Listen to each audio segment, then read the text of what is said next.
ho, ho! Rise from your grave!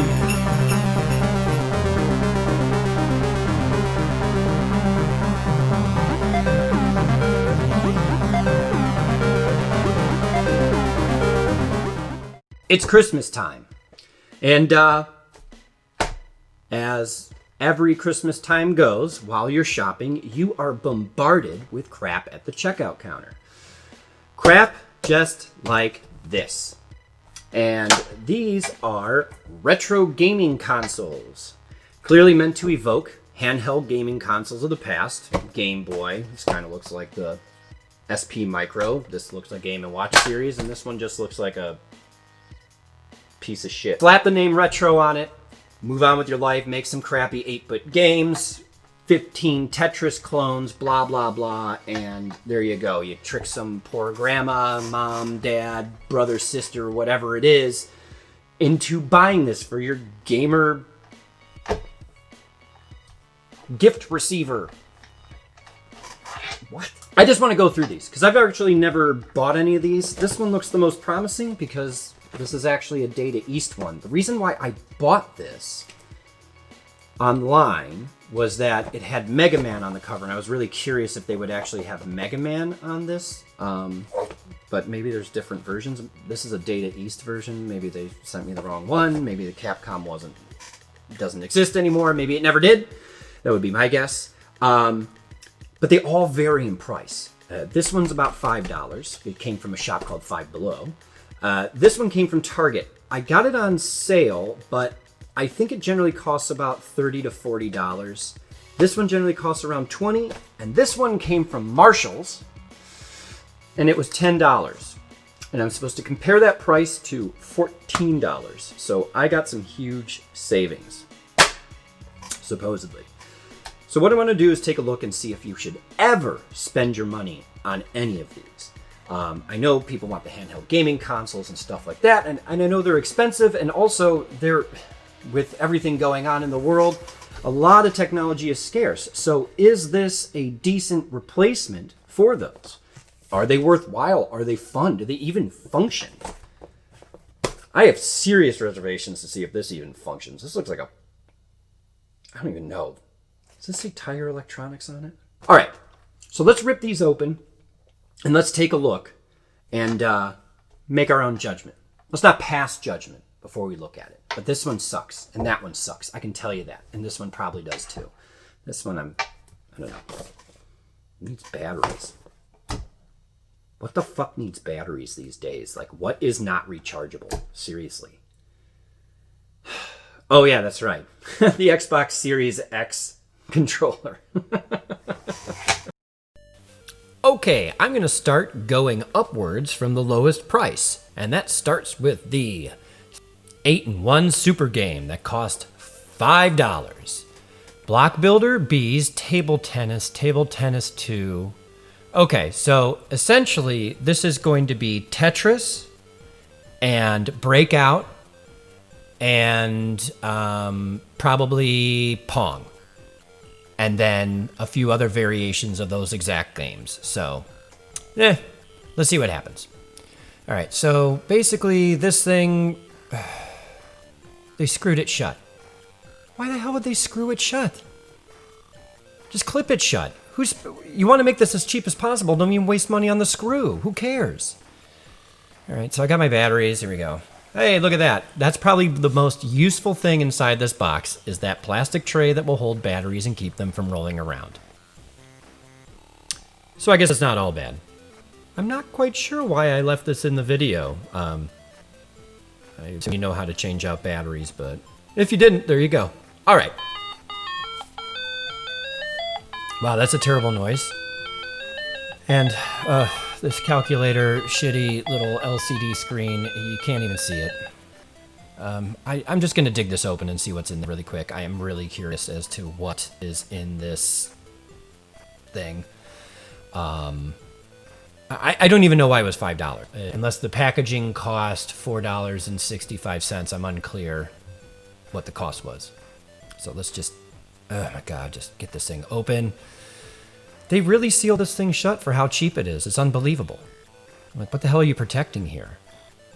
All right, here we go. And, oh, what's this? Yeah, I actually expected that.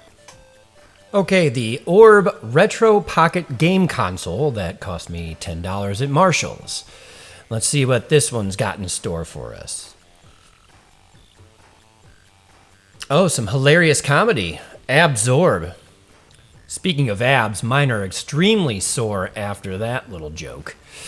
Oh, hey, and they have a whole line of shitty electronics that play retro games, just in case you want the whole collection. Oh, and look at that! Hey, product name. Fantastic. All right, well, I'm done looking at the brochure, and let's get this thing out and see what it does. Yeah, it's definitely modeled after the Game & Watch series. And it doesn't come with batteries, of course. You think for $10 they could throw in some batteries. All right. Oh, wow, there's 153 of these. So just to get out of the way, because it's impossible, I think, not to draw the comparison, these are pretty much going to all be like Action 52. Just poorly made, single-level games that probably shut down if you play them for too long. Oh, look, it's a Mario Brothers clone. Okay. Yeah, except you're a bear and there's little baldy guys. I mean, this is very much like Action 52. The names don't even make any sense. Here's Eating Worms. Eating Worms? Oh, it's just one of these little puzzle games, I think. Right? You just slide around? Oh, yep. You just slide around. Slide around and eat the... Are those worms? What does this have to do with worms? Are those worms? I can't tell. It's really hard to see what's going on in this little screen, and...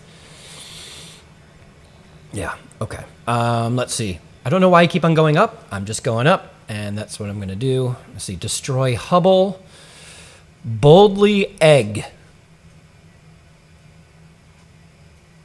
Okay. Okay, so you just jump up. That's all. Just jump up into little baskets. Yeah, these are exactly like Action 52 games, except there's 153. So I guess you get 101 more for only $10 instead of 52 games for $199. But none of them are probably worth playing, I would imagine. I'm not going to go through them all, so don't worry. Hey, Elude Balls. Every girl in high school was playing that same exact game with me. Yeah, these names aren't descriptive. What's Toxophily? Okay, shoot balloons. See what I mean? That's exactly what Toxophily means to me, is shoot balloons with a crossbow. All right, I am heading down this time. P. Wang. Okay. Fart. I have 3 fart. Okay. All right. So this may have been worth $10. A farting panda running down an extremely broken Great Wall of China. Oh, look at that. Super farts. Okay. All right. Yeah. Worth $10. Worth $10. Okay, the Gamerv Portable. This seems to be exclusively sold at Target. This brand, My Arcade. I see this stuff everywhere. I have no idea about anything about quality or anything else, but this one was around $20, so I'm sure it sucks. Okay, so no surprise, they screwed the thing shut because why not make it more difficult? And it didn't come with batteries. And this just seems like the same thing, just a whole list of games. 220 games that nobody wants to play, to be precise. But let's try out Curly Monkeys. Actually, this looks a lot better than I thought it would. Yeah, I don't know. As far as retro side scrollers go, it's fine. This little tiny screen is not very good to see your... It's either a boomerang or a banana you're throwing? I guess a banana would make more sense than a boomerang, except that bananas don't really act like boomerangs when you throw them, so... who cares? Yeah, it's terrible. Who cares? Here's Thunderman. All right. Thunderman. Ugh. Oh, this is going to be difficult. So every time you jump, your character crouches down first. like making you pause for just a second, and it's really frustrating because you don't actually jump when you jump. So they got really into that. They really wanted it to be realistic, I guess. They had a conversation and they said, his name's Thunderman. I mean, would that mean he can just jump without crouching first? Okay, I'm gonna check out a couple more here. Champion Boat, Enchanter, Sniper Hero, Backstroke.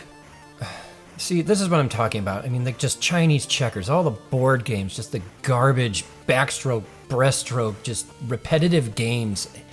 These are not entertaining. They're not worth any money. Bounce a ball in front of you. What's this? Oh, I was hoping it would be like 1942, like some sort of vertical shooter, but this is, ugh, no, never mind. I don't even want to talk about it. I want to talk about it. Dark Castle. Please tell me this is the Dark Castle from Genesis and CDI, and no, it's not. How pathetic is that? To be disappointed that he got one shitty game over another. This is really a bad game. I don't even really understand what the purpose is. I'm assuming I have to collect those things. I don't know if those like bouncy balls are my enemy. I mean, the dragon I'm assuming is my enemy. And the hedges move themselves. Ugh. It's just kind of wandering a maze. Following the mantra, just rehashing old stuff, rehashing Pac-Man and giving it a medieval twist in this case, I guess. Maybe? It doesn't matter. Let's move on. Okay, the GoRetro handheld console. This one has me the most interested because it definitely looks like the highest quality. They obviously licensed games. It's meant to evoke the Game Boy, of course, and it needs its batteries and... God. They'll take AAA now. Nothing uses AA anymore, huh? And I just gotta clear off the screen and... God damn it. That's a good start. Alright. So, as I've said before, this one is clearly the best built. You know, it's got the micro USB, AV in, out, headphones, whatever. So, they at least put some thought into this thing. Let's see how much. Ooh, now that's a song. All right. Of course, we're going to start with bad dudes because, well, as you're soon to find out, that the president has been kidnapped by ninjas. And you just need to find out if you're a bad enough dude to save the president. This has to be one of the best openings to any video game ever. This is just the most 80s thing I have ever seen in my life. It was embarrassing when I was a kid. Like, I was cringing when I rented this. Wait, did I rent this one or did I own it? I feel like this is one that I actually got and I was like super embarrassed and pretended like I really liked it because I bought such a shitty game. Because this game is not good. It's kind of like double level kung fu. All right, I'm done with it. All right. This is more what I'm interested in. Everybody knows the Data East games, and that's fine. Again, these names are just kind of the same thing. Here's Aquarium. What is this? A mutant bear, and I'm a fish, and I can eat things, but only certain things. Not everything he's dropping down is giving me points. I'm unclear what's happening. I'm losing life. Am I supposed to be able to differentiate between the things he's dropping down there? What's wrong with his face? Seriously, what the hell is wrong with his face? All right, I can kind of see where this is going. God, these names are just like so non-descriptive at some points, and then other points you're just kind of like, oh yeah, highway racing. Okay, let's try that. Highway racing. Here we go. Oh, they spelled fuel wrong. F-E-U-L. Drive forward and avoid things on the road. No weapon. This is not as cool as Spy Hunter. Oh, Okay, I wouldn't have known that. So you just slam into the gas trucks. Ugh. Yeah, okay, I'm done with that. All right, let's try to find another one. What the hell would utmost warfare be? It's like something from Bill and Ted, like, utmost warfare, man. All right, dude, to the utmost. Ugh, all right, sniper, who gives a shit? All right, let's just do this one. Okay, here we go. I am a sniper, and I am shooting UFOs. Straight up, like straight up in the air. I'm not holding the gun to my eye. I don't think I'm a sniper. I think I'm just a guy with a gun. All of this is a big no for me. Big no. The only thing that's retro about these are really honestly that they're exactly like Action 52. They're a bunch of quickly made games that nobody wants to play, that would come free with Windows 3.1. Backgammon and solitaire and all other sorts of shit. This is garbage, this thing. Oh, well, it doesn't matter because it's never going back together again. So there we go. I'm sure if you looked at these two, you would, and the extra games in this one, you would find that they're probably all the same game, probably all made by the same company. I have no idea. Other than P-Wang the Farting Panda, that's useless. They all are. If you feel like paying $30 to $40 for a, let's see, 18 Data East games, feel free. That is not something that's worth it to me because the rest of the 200 or 250 games or whatever's on here are useless. They're not fun. We had Butterfly Stroke and Breaststroke and all those sorts of games. Yeah, this is clearly made better. You have AV out if you want to play it on your TV, and you can power it at least with a micro USB if you don't want to use the batteries. It's got headphones so you don't drive people nuts with the noise, but other than that, I just see no purpose in this. I wish Mega Man was on it, and Mega Man's not on it. There is a better way to do this, a much better way, and I'm going to show you how. This is a Raspberry Pi. Essentially, just to put it easily, a Raspberry Pi is a very small computer. It's about as powerful as a cell phone. This is the Raspberry Pi 3 Model B+. It costs about $35. There's also an operating system that you can load onto here called RetroPie that will allow you to play all the classic gaming ROMs. So, you get yourself one of these, and you load RetroPie on it. I'm not going to show you how to do that today. If you want me to make a video on how to do that, I can. Just comment and I'll make one. But their site really explains how to do it pretty well. So if you just follow each step, it's pretty easy. And then, if you want to play it handheld and not plug it into a monitor or a television, you have the Game Hat. I love this thing. This is the Game Hat. This costs about another $30. This allows you to plug in a Raspberry Pi and play whatever games you want on it. So what we're going to do is assemble this, and I'll show you how to use it and why I find it to be so superior. Okay, obviously you got your Raspberry Pi, and in this box you get the actual machine, you get the cover, you get all these little screws, and you got the back panel. This is not difficult to assemble. I will be upfront about this. I did accidentally purchase the wrong battery. You can put an 18650 solar battery in this to make it rechargeable through the micro USB port. You need the flat top version, and I did not get that. I got the one that's kind of got the terminal on the top that kind of protrudes from the top and makes it look more like a AA battery or, just a standard battery. You need the flat top version. They do not fit. This is a pretty exact size. So other than that, this goes together very quickly. There's very little work, and then we need to kind of, load the operating system onto it and unpack the drivers and stuff like that.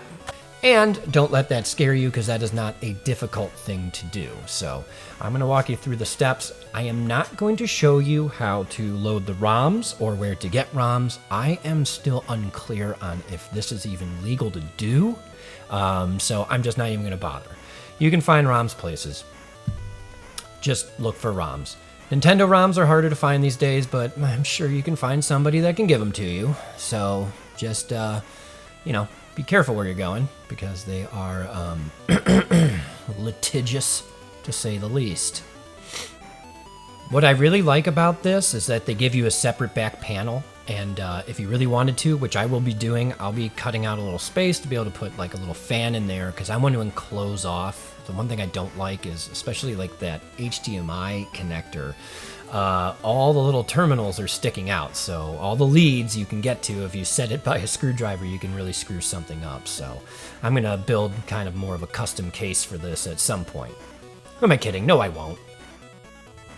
Okay, so there's a few different ways to go about this, and it really depends on where you are in the process. First, you can go to the Waveshare.com wiki Game Hat page, and you can download the RetroPie image for whichever Pi you're using, even if you're using the very rare RetroPie. The images you get off of this site are actually pre-built specifically for the Game Hat and have the boot drivers already installed in the root folders, so all you need to do is follow their very simple instructions.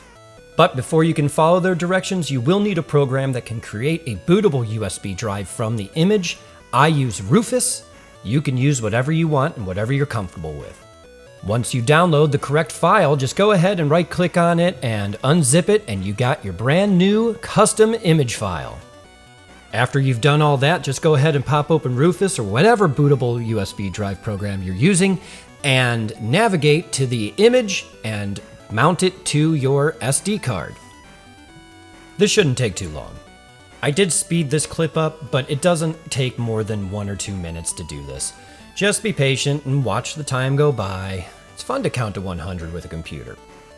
Now that's ready to throw into your Raspberry Pi, and we'll get to that in just a second.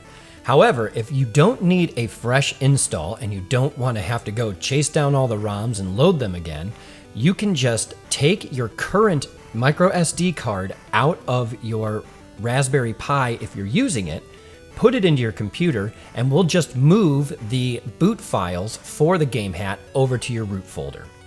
So just go down the front page and look for the manual install and grab that driver file and download it. And while you're at it, you can also donate. I mean, they do give this out for free, you cheap piece of shit.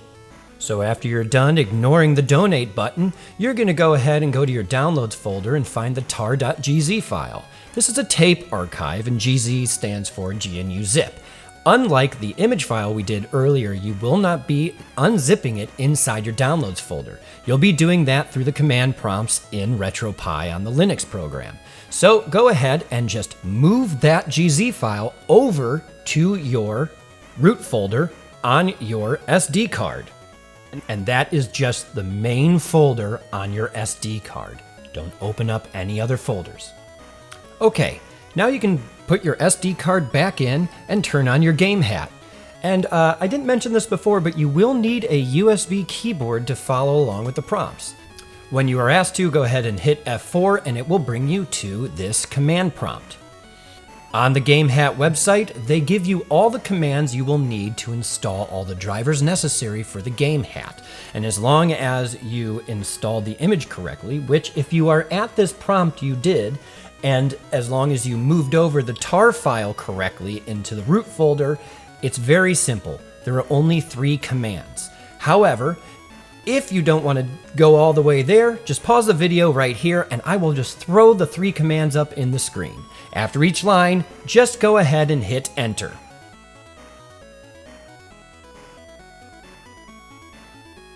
After you enter those 3 commands, everything's kind of just automated. It will install the proper files and take over for you.